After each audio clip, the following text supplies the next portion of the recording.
Welcome back to News at Noon on ABC 36 News Now. Hey friends, welcome back in. Ashland, the Henry Clay Estate, invites our community to explore the untold stories of the Black men, women, and children who lived and labored on the estate through its special Black History 2025 program. And it's titled When Reason Sleeps, Brutality Walks Free. That's right. And we welcome back Ashland's Executive Director, Jim Clark, to talk about this opportunity at one of our most treasured historic homes and properties in Lexington. Welcome back to the show, Jim. Thank you. Thank you for having me. Jim, great to have you here. Yes, and it's been a busy month for you all. Yes. Just off the top, Jim, I'm curious, you have additional programming going on in February, your Traces Tour.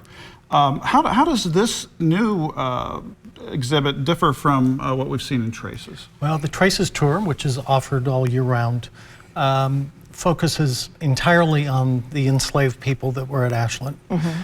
This tour is a broader view of Black history at Ashland. It includes the post-emancipation period when we had families and individuals that were working for the McDowells.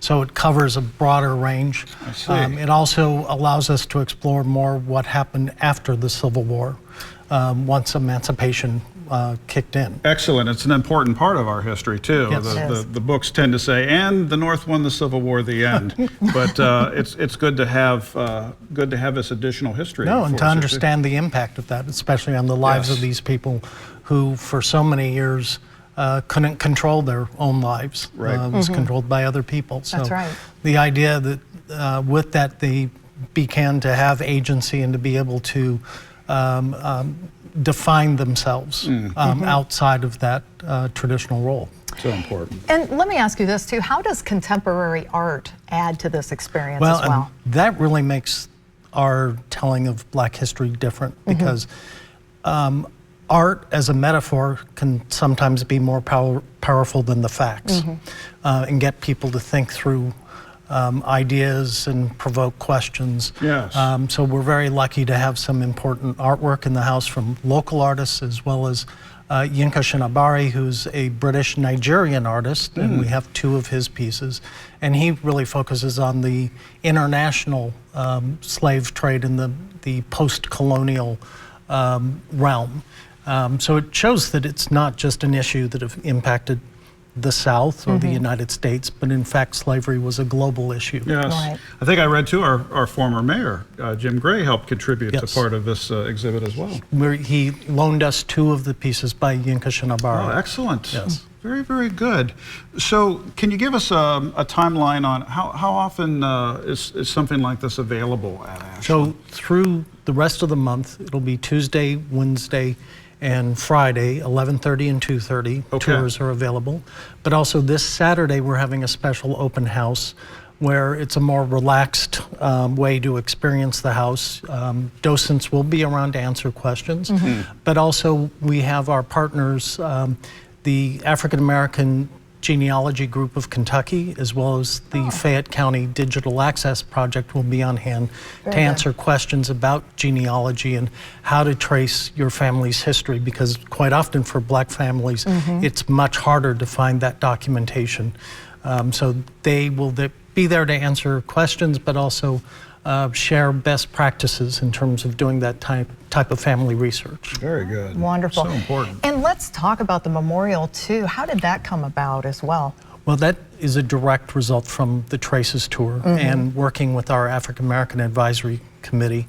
You know, the Clay family for generations worked really hard to preserve the estate and make sure that there was this physical presence. And that is what's lacking for the enslaved that were at Ashland. The slave quarters are gone. They came down after the Civil War at some part. We're not sure when. But there was no physical place where the names of the enslaved could be. And so that led to an idea of commissioning an artist to create a memorial. So Vinnie Bagwell from New York was the artist that we selected, and it'll be a very beautiful bronze, large piece of a woman, and embedded in her skirt will be images that directly relate to slavery at Ashland. Oh, wow, fantastic. Very powerful. Yeah. What's our timeline on the memorial? We are in the fundraising phase right now. Okay. We're about halfway to our goal, and it looks like the piece will be installed in the spring of next year, which Very will good. be the 100th anniversary of the foundation. Oh, Tremendous. incredible. Well, Jim, we're really excited to get back over to Ashland, and it's a place, every time I visit, I learn something new. And we just want to thank you and your team for all the hard work you're doing and making sure that everyone has a seat at that table of history, too, because there are some long forgotten stories there that you all have worked so hard to bring back. So what's a good online resource for people to plan their visit? If they go to henryclay.org/events, that'll take you to the page that you need to see what's going on. Wonderful. Well, Jim, thank you so much for coming in today. We appreciate it. Thank you. Come back often, please. I will. So Thanks. much to explore at Ashland. Absolutely. What a treasure. Back with more. Stay with us, friends.